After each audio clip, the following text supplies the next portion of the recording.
Dolphins training camp. The Dolphins hosting the Eagles right now. Rick Spielman, Danny Kannell are there. Danny, you spent a lot of time on the Dolphins side. Talk to us about Tua, because up and down reports about him so far. And so far, the report is, at least today, he's looking sharp. Yeah, Amanda, I don't think there's a quarterback in the entire NFL with more pressure on them to prove it. And in large part, it's because he's got no more excuses, right? I mean, they brought in Tyreek Hill. They boosted up the offensive line. Now they brought in the coach to design an offense to fit his skill set.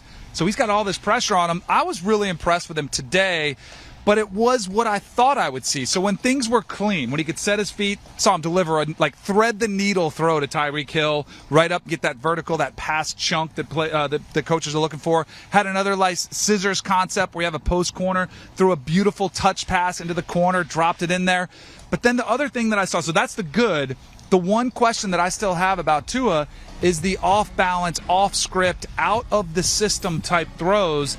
That's where I still think he needs to step up and prove it to me. But everything, by all accounts, I mean, he looks comfortable in the system already. There's an enthusiasm around him. The intangibles are there. He's just got to go make the throws in the season. Yeah, and the only thing I'm going to disagree with you on is that I think Hurts may have more pressure on him than Tua right now.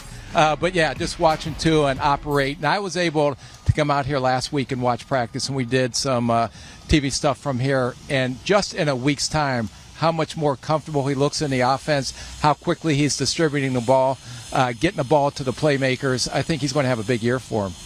Rick, so I want to expand on that. Take us into maybe the front office perspective, and Dan, you can follow up, because you said you think there might be a little bit more pressure on Jalen Hurts. Kind of compare the quarterback situation for both of these guys right now. If you look at both of them, like you mentioned earlier, they're both going into their third year. This is where you determine whether they're going to be your franchise quarterback or not.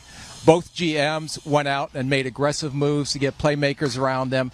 They both have solid defenses, so it's going to come down to the quarterback. And the one thing why I believe Hurts has a little more is because, talking with Howie Roseman, I know he has 2 first-round draft picks next year, and I know initially this draft next year for quarterbacks is going to be very, very good. And it's going to be a lot stronger than it was last year. So if he doesn't perform with all the weapons he has on the offensive side of the ball, with how well the defense plays, with the offensive line, because I think they have one of the best offensive lines in the league, then I think they will look for a future franchise quarterback. They're similar. I mean, you could sit here and try to argue who has more pressure. I'm with you. Jalen Hurts has a ton on him. I think it's about expectations. I think people look at Jalen Hurts, especially the style with which he played last year, leading the team in rushing. You're not expecting to see a lot of firepower through the air. Now, the Eagles want to see more. That's why they brought in A.J. Brown. But I think for Tua, the difference is you got Tyreek, you got Jalen Waddle, you got all this speed on the outside. You got Mike Gesicki, who knows what his future holds, but he's a weapon that can really stretch the field vertically. The expectation is this is second coming of Dan Marino, and that's the one thing I worry about somewhat with Tua, is just can he meet these unrealistic expectations which are put on him this early in the offseason. Guys, there's a lot of great matchups out there. Chris and I, we have to wait until we see some clips on social media. You guys get to be out there in person. I want to talk about the first one. We heard about Tyreek Hill absolutely speeding past Darius Slade. Danny, tell us about these two guys going at it today. All right, Amanda, you'd appreciate this. I got in trouble because I had my phone out and I videoed a couple of these plays and I got yelled at. Like, hey, no phones, no phones. So we're getting a little bit of it out here. Now, here's the thing. I'll say this in a little bit of a defense toward Darius Slay. No defensive back, no one wants to get in a man-to-man matchup with Tyreek Hill without safety help over the top, without somebody to be able to funnel him to. He would embarrass anybody, even the best corners in the NFL. So it was no surprise that he got the best of them. And not only does he have the speed, he's a great route runner. He knows how to use his different throttle speeds. You know, he can kick it up into high gear, he can shuttle down, he can set you up. He's really the complete package. So, yes, he got the best of them, but that's probably what he would do against everybody. Yeah, and when you watch him in practice, not only the speed and the athleticism, but the effort and how hard he practices, that's what makes him great, is because he has some unique physical ability, but he also works at it to be as best as he can be. And the one thing that really, he plays at a different speed than anyone on this field when you're watching all these guys go. He's just that unique of a talent. Okay, on the other side, let's switch it a little bit. Xavier Howard was telling reporters this month, he says, I'm setting the tone for this quarterback room here. He might need to turn up the volume a little bit. Now, Rick, I'm not sure if you were breaking the rules like Danny was. Maybe you had your phone in your pocket for this. But I heard that A.J. Brown just had a great one-handed catch against him. What else? Yeah, no, I am a rule follower, so I just go ahead and do what I'm asked to do. He's always been a rebel ever since he's came out of college. So, but no, it was unique to see that to see Howard versus A.J. Brown in that matchup, because you got two big physical football players, one on the defensive side, one on the offensive side. But you see why Philadelphia went out and traded for A.J. Brown, because he may not be as fast as Tyreek Hill, but his physical presence and his ability to go up and get contested catches and how he bodies up defensive backs is going to make a lot of big plays for him this year, and that showed up in today's practice. And as a quarterback, I think that's like a quarterback's best friend, when you can put a ball in a guy that appears to be covered, like an A.J. Brown going against Xavier Howard, but you can trust him that he can almost box out when you get in there and body up to somebody in traffic and trust him there. And Tyreek Hill's speed is one thing, but it can become a problem if you can't throw it that far. But with a guy like A.J. Brown bodying up guys, making catches in tight windows, that could be Jalen Hurts' best friend this season. A little business off the field. Reports that Mike Gesicki has been brought up in trade discussions. He didn't get the long-term extension that he wanted. Now adding on to that he's basically having to learn a new position under Mike McDaniel. They're more of a traditional tight end position. Rick, what do you think about these reports? Well, I wouldn't be surprised if maybe they're starting to shop him a little bit, but there's a lot that goes on behind the scenes that people don't understand.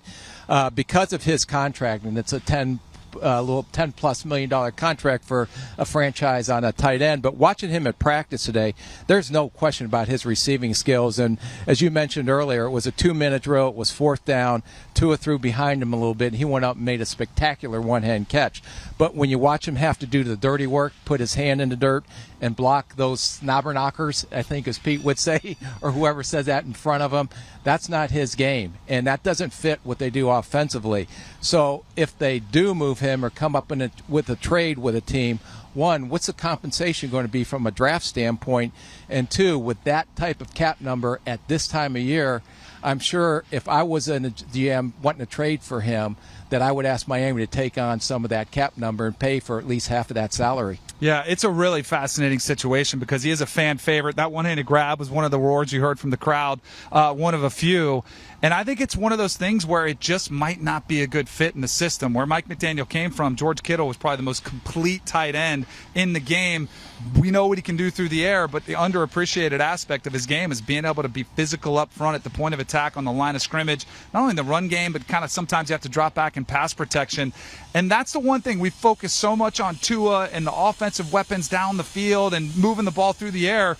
Go back and look at what the 49ers did under Kyle Shanahan's system. They were physical, and they ran the football. I mean, just the Cowboys playoff game was a perfect example.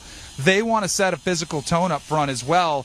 And if Mike Gesicki doesn't fit there, it makes it an awkward situation where maybe you trade for him now, you can get some value in return before things get out of hand. Guys, a lot of pressure, a lot of eyes on both these quarterbacks, both these teams in general. So let's look into the future. Which team is going to have more success? The Dolphins are plus 140 to make it to the playoffs. The Eagles minus 160. Danny, we'll start with you.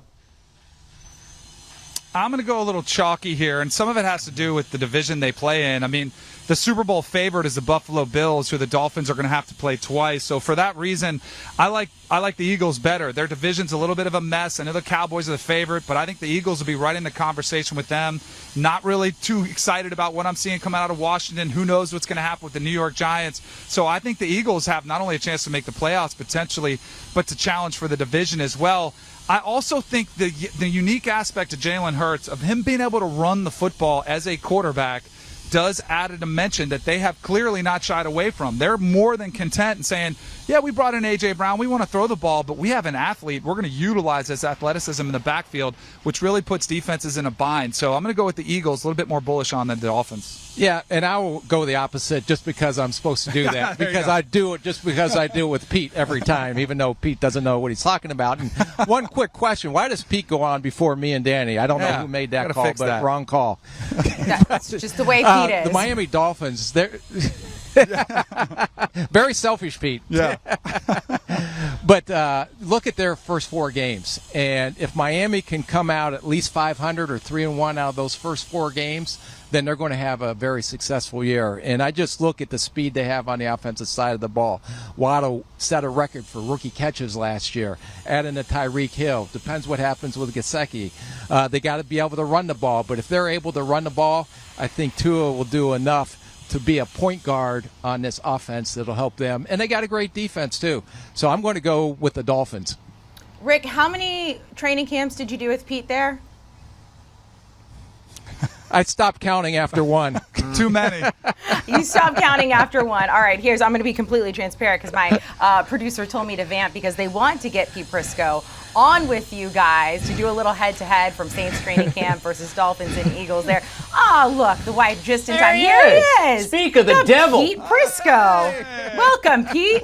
You know what? Look at that tan. You know, Amanda, there's Mid-season nothing form with worse that than a tan. rookie trying to talk poorly about the veteran. I mean, my God. Hey, go get my shoulder pads, would you, Rick? I mean, come on. What are you kidding me? I heard you. You were taking shots. And as for Danny knew better than to take shots because he knows I give him worse than anybody.